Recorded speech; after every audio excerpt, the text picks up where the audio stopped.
welcome back for another episode of Matt and Michelle Outdoors. I'm Matt Matan. And I'm Michelle Sheep. And we are so glad to have you with us today because we are going to Lake Adger in today's episode for our day trip. Absolutely awesome.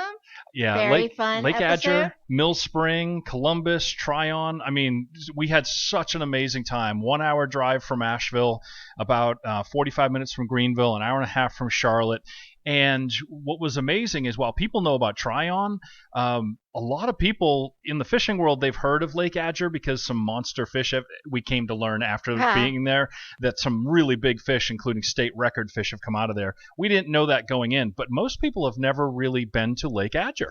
Right. In fact, a lot of people that we talked to about what an awesome time we had there, we were surprised that they needed directions from us. Yeah. So I'm happy that we're doing this episode. We can let people know Yeah. what we found. It was pretty awesome. Yeah, we had a great time at Lake Adger, and for a comparison of where the location is too, it's really only about maybe 10-15 minutes down NC9 from Lake Lure. Everybody knows Lake Lure. Right.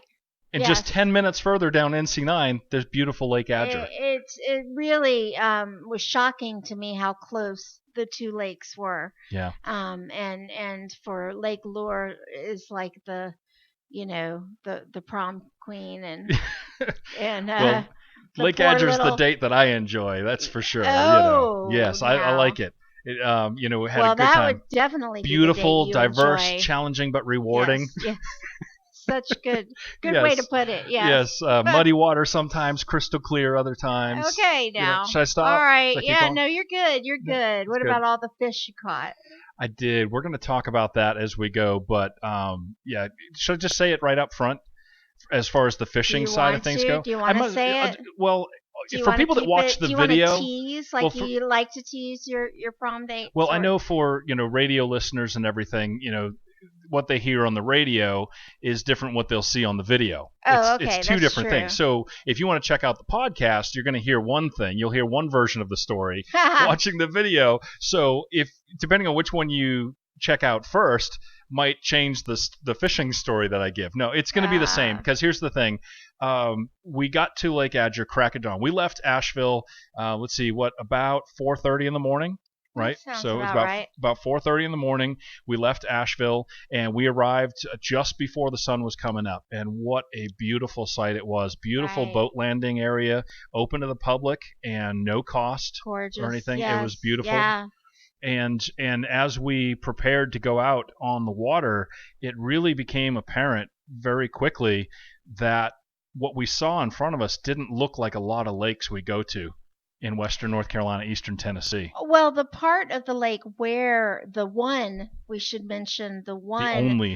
only public boat ramp is on a private lake. So you got to understand that if you are going and you don't own property or you're not renting property from somewhere else on the lake, this is the one place you've got to go. And so it's down on the one end, and that end very much, you said South Carolina. It reminded you of the foothills of South Carolina. Oh no, even further than that. The upper part of the lake where the boat ramp is reminded me of like down along the coast. Right. Yeah, inshore fishing. And I said Louisiana was it very much reminded me of brackish waters in Louisiana. And the reason for that was it was super, super shallow up in the upper part of the lake, and there were a lot of flooded grass flats and shallow water. There were flooded timbers, and so it looked like a marshland or brackish water rather than a lake in the foothills of the Blue Ridge Mountains. Right. Absolutely. It wasn't the kind of crystal clear mountain lake that we're used to seeing at that point in the lake. Right, but it changed. But it changed again and again. Yes. That's the one thing about Lake Adger is that it definitely changed quite a bit for us as the day went on. And, so while our day trip focused primarily on enjoying Lake Adger, exploring it, and we only did a small fraction of it. Right. And then we also hit Mill Spring and Columbus and Tryon. We had a nice meal and everything. We found a nice ice cream bar. We're going to get into all that.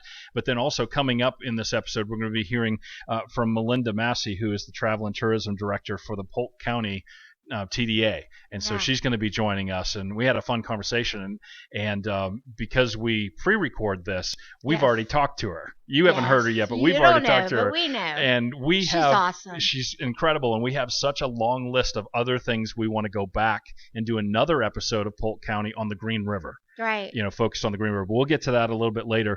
Before we get into talking more about the lake and the shopping and the dining and all the things we did on this day trip, go over a little bit of the history of the lake, because it's a really unique history on Lake Adger. Just some of the main points about how it's one lake here in the foothills and the mountains of western North Carolina, eastern Tennessee, upstate South Carolina, doesn't have massive water fluctuation levels. Oh, that's right. It only has, 5 feet? 5 feet is the only fluctuation it will ever have because of the dam, and it gives the electricity for Polk County. So that is one of the reasons. It, like many lakes, was created by the electric company in order to provide electricity, and it was sold to Polk County, and they took over where they own they own everything that's above and below, but all the sides are owned by the people who own the land. Yeah. I don't know. So everything in the lake. We'll get more information on that from Melinda. Melinda will give us all the details of that. But the thing is that they dammed up the Green River, and by doing that, this is the part that Matt and I went on during our MMO venture was only such a small part. Yeah. It was just really just I don't even know how many miles. Like there's 14 miles of shoreline. 14 and a half. We did about 3. Yeah. We did about 3 out of 14. Right. And actually we didn't even do that because there was one long cove that we didn't go up. We saw it, but we didn't go up. We skipped past it. Yes. Because the thing is, as we were up in the shallow areas, we had this experience with this like really loud thrashing, violent splashing and thrashing up in shallow grasses, and we thought it was some kind of mammal or something. I mean, it was. Well, you told me. You said, "Oh, there's a beaver," and you said it was such authority. And when you say something like that, I am always, because you are such the outdoorsman. You are such the connoisseur of all things critters. Yeah. I was like, oh, okay, there's a beaver. And so I was like, oh, I thought it was a thrashing beaver. And the reason, let me say, the reason I said that is because I've had encounters with beaver on my canoe, and they can get rather aggressive. Yes. I've had that happen, and much like your prom dates. Yeah. Well, no, I didn't have any prom dates. I got stood up. Oh. Yeah. Now, don't you feel bad? I got stood up at my prom date. I do kind of feel bad. And so I would have been your prom How about we date. do our own prom right here? We'll convert the studio into a ballroom. Okay, you want me to? All right. I'll put the lights on. Oh, we do have dance lights. Lighting Yeah, we'll have to get a little clip after. Yeah, we do have dance lights in our studio. All right. So anyway, as we approach, because we wanted to get it on video. So as we paddled closer to it, and it's thrashing around, there's waves and splashing and everything, then I'm starting to think, is it a deer stuck out there? I didn't say it, but I was thinking, is it a deer stuck and it's trying to jump out because it sounded so big? But then we got close, and then tell everybody what I said when we got close. You go, oh my God, it's a dorsal fin. I saw a dorsal fin. That's like it's mermaid. It's like a mermaid out in the... I saw a dorsal fin that the dorsal fin alone had to be 6-7 inches long, and I'm like, holy smoke, that's a fish. That I didn't say smoke.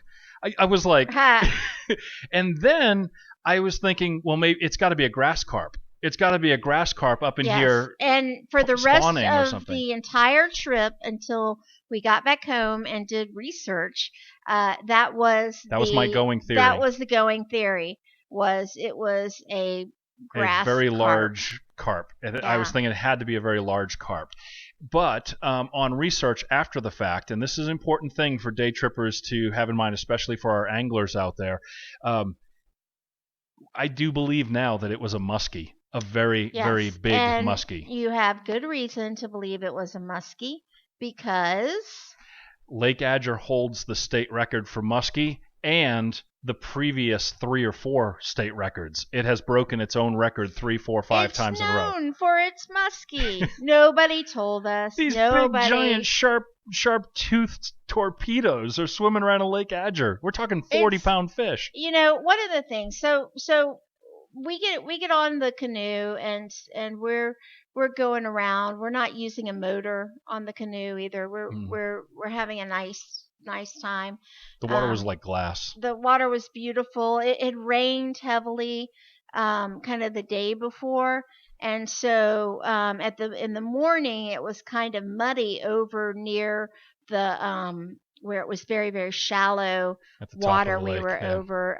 But by the time we got 3 miles in, it was like glassy. It was gorgeous. Yeah, and the water got really clear. But here's the thing too: as we were going, we saw balls of bait fish.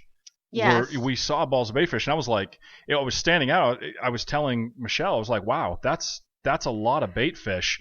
And I was thinking, well, goodness, the fishing, it's looking hopeful. I did not research on purpose. I didn't research ahead of time, right, other than to figure out, what kind of gear and things like that and what the winds might be. But I didn't research the fishing. I wanted to try and decipher it on my own for the first trip because I like to do that. You like to use your cues. I do like to do that. But as we went, we saw these bait fish and everything. There were fish that were swimming next to us in the canoe like dolphins do. And I didn't know what the fish were. They looked golden, and I was like, are they some kind of carp or something? I didn't know what they were, but they were like that was schools. Your answer for everything. Everything was carp. Yeah. And probably because I had that muddy impression. It was a muddy impression at the beginning, so that's probably why. But as we went along, and they're just swimming along, and I'm throwing everything I can to try and get them to hit. Nothing. I'm like, they must be plankton eaters. That's why they're not going after these balls of bait fish that are only a few feet away. They were just filled up on them. Well, again, in post-research, white bass. I've never seen or caught a white bass. I've never even heard of a white bass. I haven't either. I don't even know. I didn't know anything about them. Yeah, I don't know. Well, this whole lake, that is like, to go back. It's a unique lake. Just to say, it's a unique lake, and one of the things, there were 2 things that struck me as we headed out in the canoe and we started our venture. One was, and it's something that held the entire day. It didn't change the later the afternoon kind of got. One was, it reminded me of places that you would go vacation with your family back in the 80s. It made me think of places that you would have a house. I grew up on 2 lake houses. My parents were divorced, and both of them had lake houses on 2 different lakes. And so that was kind of what I grew up on. And it very much reminded me of their docks, of playing on their docks, of fishing off their docks, of having that kind of environment. And then the other thing that struck me was that there was almost no traffic. No, we saw 4 other boats the whole time we were out? No traffic the entire time we were out. And no noise. And it was very peaceful. It was very interesting to me because, again, we're talking Lake Lure, which is 10 minutes away. The most popular lake, I would dare say, without looking it up for actual facts, in all of North Carolina, would be Lake Lure in my brain. That's small per capita. At least maybe in this part of North Carolina. Per capita. And in this side of North Carolina, we got Dirty Dancing. Last of Mohicans, all kinds of stuff. And exactly. And so next to that, to have such a serene environment, and yet to also feel like it was meant to be filled with family, It was just interesting. The other thing that me. added to that, as you go around, and for people that may be looking for, like a second home or something like that, getaway kind of place, when the developers of Lake Adger get everything set up, all the plots around the lake are already set up with electric and septic and docks. Even though there's no house. Right. And so it gives a kind of eerie feeling a little bit, but from a fisherman's perspective, right. Holy cow. Right. I mean, there was all this, the shoreline kept changing as we went further down the lake. And again, we only did a fraction of this lake. It's like a finger lake in that there's a lot of side coves and everything. Right. But as we went, it's on that, Polk County, and we'll hear about more of this from Melinda, but it's right at that transfer zone between the mountains and the flatlands of the Carolinas. So it's the foothills, but it's perfectly placed, and Lake Adger kind of hits both of those. Right. And so as you go further down the lake, the landscape, the topography, the geology, everything changes. It was like being in 3 different regions of the Southeast, all on one lake, and the fishing reflected that. It did, and some of there are over 13 of the 14 and a half miles of shoreline. There's about over 13 miles of trails, both equestrian and walking trails, which you can see from the lake. Yeah, you can see it. Which they're really, really beautiful, landscaped. Every area. There were parts that we went through in the canoe that we could only access in the canoe. Yeah. And that was really, again, once we got back in area that was heavily, trees were down and like but jungle. in the most beautiful way though. And it really did where the shoreline just came out into the lake, and we were just a part of it. Yeah. And so there were that, and waterfalls, yep. Which I say were man-made. She thinks they were too perfect to be natural. I like to believe they were natural. Too perfect to be natural. And and they do, and that's the thing, that this is, even though it is public water that Polk County owns in the lake, above and below the lake, the shorelines are all private, and except for that one boat access. And when you go, you need to know that you have to go to that one boat access. And if you want to get all the way down the lake, you're going to need a trolling motor. If you use a gas motor, here's the thing: there are restrictions on the power boats. Right. There's no jet skis allowed. You're only allowed, I think it's up to 80 horsepower, and there's no wake through most of the lake and things like that. And up to the top where the boat launch is, the silt and everything that has washed in over the years from the Green River has made it to where some people have been very frustrated when they bring bass boats or pontoon boats trying to navigate out to the deeper parts of the lake, because it's so shallow. You have to follow that channel that is marked with buoys very specifically, and if you have a depth finder. So if you have a boat that's got a prop job that's hanging down, you should really research it ahead of time. Now, for us, we're fishing from a canoe. We're paddling in a canoe. So we were actually, you talked about going up into some of these coves. We paddled up a creek that felt like, I joked around on the radio version of the show. I was like, it reminded me of Nam. You weren't in Nam, but it was like that. We were paddling up a narrow, grassy creek with trees all around us. It was like a jungle. But the other thing I wanted to point out is about the fishing. Okay. And as we went further along, and as I'm figuring things out, we started having more and more success finding fish. First, we started seeing bass. I mean, not just like the 6-7 inch dorsal fin and these weird golden fish following us like dolphins. We actually started finding some bass. Mm-hmm. And then I started figuring out how to get them to hit. And you had one that, as per your thing that's becoming a brand, it did an acrobatic disconnect. They like to leave me in a flare. Yes, they do it dramatically. It's very epic. I can't wait until we have a fixed camera off the side of the boat, so we have this great slow motion of these fish jumping off and smiling as they fall back in the water. But as we went along, we were getting better and better fish. And then all of a sudden, we're going along a shoreline on the main part of the lake. There's fallen timber. I throw in something. I'm working it back along the fallen timber and everything toward the deeper water. And I see this monster bass dart from under the tree, the fallen tree, toward my lure. And like I stop breathing. It hits. I start fighting it. I'm bringing it in. You're getting into it. I think we probably have some of that on film. The first one, I think. We have some of both, I think. Our viewers that we're can talk tell about. us. Well, when you watch the edited video, but as we're recording this, I don't remember. Yes. But when we get into post-production. I did take some video of you. It wasn't as much as I would have liked, but yes, I thought it was the good parts. So I pull it out, and Michelle turns around and looks at me in the canoe, and she's like, "What is that?" Yeah. I said, "It's a bass," and she said, "Holy cow!" That's not what she said. That's the family-friendly version. And it was my personal best bass that I've caught in 3 or 4 years. It was the biggest one I've caught in 3 or 4 years.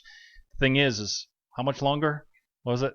Not 2 minutes later. Yeah, I would say maybe 5 minutes later. It felt like immediately, like you put it right back in. So we're continuing to work the shoreline. Yeah. We come around a point going into a cove, and I see a drop off of the point. It kind of goes in behind it, drops down. There's some grassy stuff. It's clear. I'm like, ooh, that's a good spot. And I threw a topwater bait, which is a go-to for me.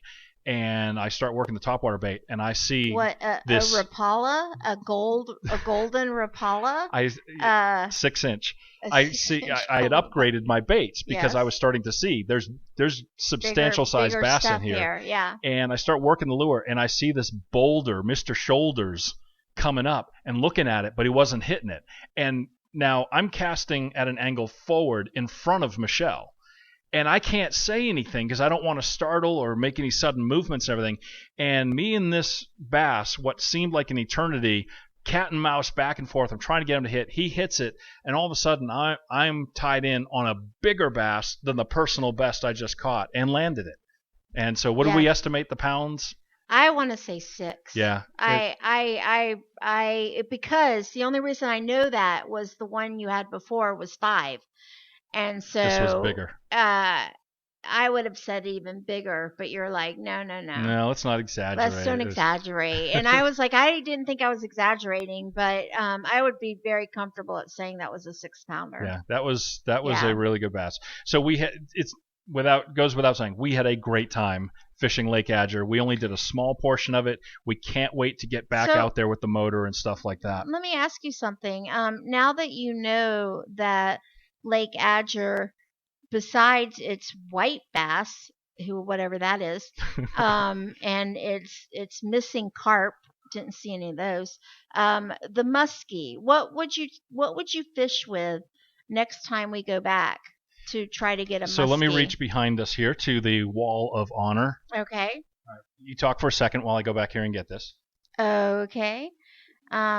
Yeah, so it was an amazing day. I only had the 1 or 2 acrobatic jump offs mine, but Matt did great. Okay, now he's back. So here is what I would this is what I would be using. Now this is I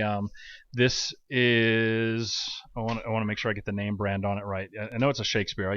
It's a Shakespeare Contender Big Water class. Ooh. And so this is what I would be using to go for the muskie. Yeah. And I will tell you right now that I wouldn't go for a muskie without consulting a guide first.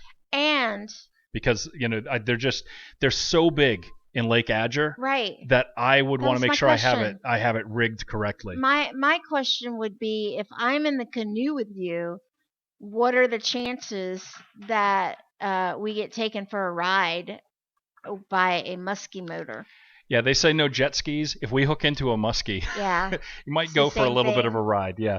So we had a great time. We pulled out right around lunchtime, and then we headed toward Columbus, where we had a great lunch. And let's see, I don't have the thing in front of me here. Oh, we stopped in. It was something. Was it the Natural Seed? Was that what it was called? It was the something seed. I think it was the Natural Seed. I think the Rural Seed. That's what it was. The Rural. Because Rebecca was our waitress. She was fantastic. Yes. But the Rural Seed, we had outdoor seating. That's always a must for us. We're always looking for outdoor seating, dining. We only do outdoor seating. That's it. And had a great time right there. It was right on the road into town. It was the first restaurant we hit in Columbus.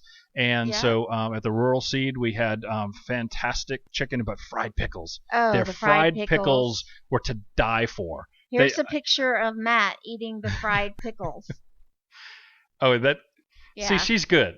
Now, now you have to put it in. Now, if I did the post-production right, then you just watched me do my best. What's the short blonde spiked haired guy on Food Network? Oh, Guy Ferrari. Guy Ferrari or whatever. So if that video just did make it in the post-production, then you saw my impression of him. Okay, good luck. If not, there's a still picture. So from there, we went into town. There's a lot of outdoor dining options and places to shop, and then going on to Tryon. Of course, most people have heard of Tryon. What a wonderful, beautiful little town. And Tryon's art galleries. Very artistic. If you're looking to buy any kind of art, of any kind, whether it's furniture or paintings, everything and specialty in between. Galleries. There was even an olive bar, olive oil bar. Oh yeah, it's very much for the connoisseur. Yeah, but all of this all in a simple loop. Yeah. So we took I-26 from Asheville because it was early in the morning, and then we spent the morning on Lake Adger. Had an amazing, absolutely perfect trip. Wonderful and then we went into town. We had a great lunch. We got to see the stores and the town and everything else. And then on the way back, we stopped in Mill Spring, and we found this wonderful dairy bar. Utterly delicious. That was utterly delicious. That was their slogan on there. And we went in, and what a great time we had with folks and everything. Just all so playful and kind and friendly and kind of, it was like, as I remember creameries when I grew up, it was kind of like that was, if you weren't the drinking type at the bar Water and Hold, this was the Water and Hold, was the creamery in our community. Yeah. And everybody would hang out there. So there's people inside, outside, and everything. Nice. It was a family-run business, and there were a lot of kids in there, and they were all trying to sell us different things from the store. They were very, very friendly, and happy to see guests into their town. So that was nice. Yeah, we had a great time there, and then we on our ride back to Asheville, we took NC9 all the way up through Lake Lure, Bat Cave, NC9 to Black Mountain. So if you're looking for a day trip from Asheville, we suggest if you have your own kayak or if you have a board or canoe or something like that, just go down I-26, get there quick and easy. It's not too far off of the interstate, and then off of, I think we got on 74 for just a little tiny bit. But everything was just a quick, simple loop, and then on the ride back in the late afternoon, coming up NC9 all the way to Black Mountain, what a beautiful, beautiful ride. And if you time it out right, you could even stop at the Straightaway Cafe for dinner if you time it right. Right. There was a lot of options for what to do taking that route. All right, well, let's go ahead and we're going to get a very quick word from our sponsors. And on the other side, we're going to be talking to Melinda Massey. She is the Director of Travel and Tourism for Polk County TDA, and it's a lot of fun. We already know it was a fun conversation. Sunrift Adventures in historic Travelers Rest, South Carolina has been outfitting the foothills for over 37 years with the best boats, bikes, tents, and more. With great brands, Sunrift has you covered for every adventure. Stop into Sunrift Adventures' unique outdoor shop and say hello today. Go to sunrift.com for more information. That's sunrift.com. Want to keep up with all that's going on with fishing in our region? Pick up the Angler Magazine of Western North Carolina at over 300 locations or visit anglermagazine.com. Let me tell you about Native Watercraft. Native Watercraft, locally made fishing kayaks designed for Carolina waters and beyond. Models featuring the hands-free Propel pedal drive system, the new Slayer 12XC, which is perfect for fishing the French Broad, as well as a full range of kayak fishing accessories, can be purchased at the Native Watercraft Factory Store at 210 Old Airport Road in Fletcher, North Carolina. Again, that is 210 Old Airport Road in Fletcher. For more details, Google Native Watercraft Factory Store. All right, so welcome back as we get ready to close out this episode. What a wonderful day trip. What a great time. That was so much fun, and all we have talked about, we've got all these places that we are excited to go that we've never been to, some that you've been to quite a bit, and we've been to a few times here and there. But I don't think any places has excited us so far as Lake Adger has, with really wanting to go back, you wanting to tackle the muskie. And bigger bass. I just want to see the rest of the lake. Yeah. You know, and we're gonna have to finish with the motor stuff. An update on the canoe situation. We have the motor, we have the depth finder now, which we did not have for the Lake Adger fishing day. We did not have a depth finder, and how interesting will it be to have a depth finder?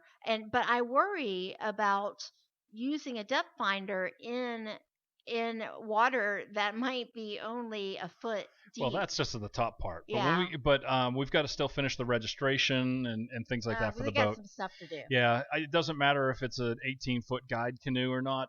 You get a boat, you get, there's what was it my uncle used to say about his boat? He said a boat's going to either sink you or the boat's going to sink. It's going to be one or the other. And it doesn't even matter if it's a canoe. But let's hope for neither. We want some suggestions from you all as well. If there's a destination that you would like to see us go to within 2 hours of Asheville, right? We have a lot already in the pipeline. The next 3 or 4 episodes are already in production. Bits and pieces. Yep, and so it's a lot of fun for us, and we get to go during the week. So don't hate us on that, but if you have a suggestion on where you'd like to see us go, or if you have questions about fishing or lodging or anything, one of the things that someone asked, and we'll look already to get it going forward, is places where you can rent kayaks or canoes, as well. So we'll be looking at that too, so you can have these same experiences out there. So what is a good place for people to contact us if they want to? So the best thing to do is to just I would say, okay, so either down here, up there, over here, depending on what format you're involved in. You're connected with us some way, either through YouTube or here, or Facebook or Instagram or something. Just hit us up. We're available. Yeah. You got it. So anyway, until the next time, we'll see you on the waterways and trails of the Smoky Mountains and foothills. Thanks for tuning in. Thanks for listening.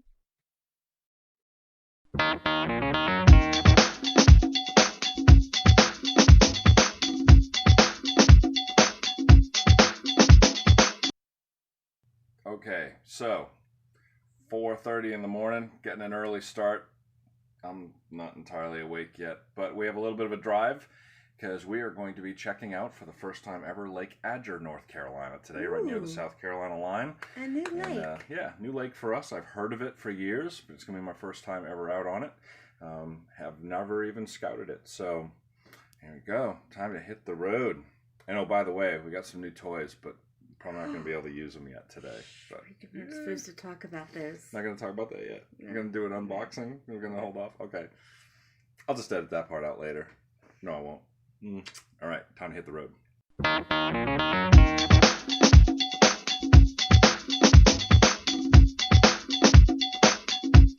So Lake Adger is our destination, and looking forward to checking out a brand new lake for the first time. I've never even scouted it, never been there, but I've heard about it for years, so I'm looking forward to introducing it. Why are you putting this all on me? Because you have sunglasses on, so I wanted to give you the spotlight so that I'm trying to be cool, man. Honey bunny, I don't want to put pre-5 a.m. sunglasses. That's how cool she is. You know why? Because see these puffy 4:30 in the morning eyes? Yeah. Yeah, nope. That's why. Superstar. That's why. Stupa? Not Stupa. stupid.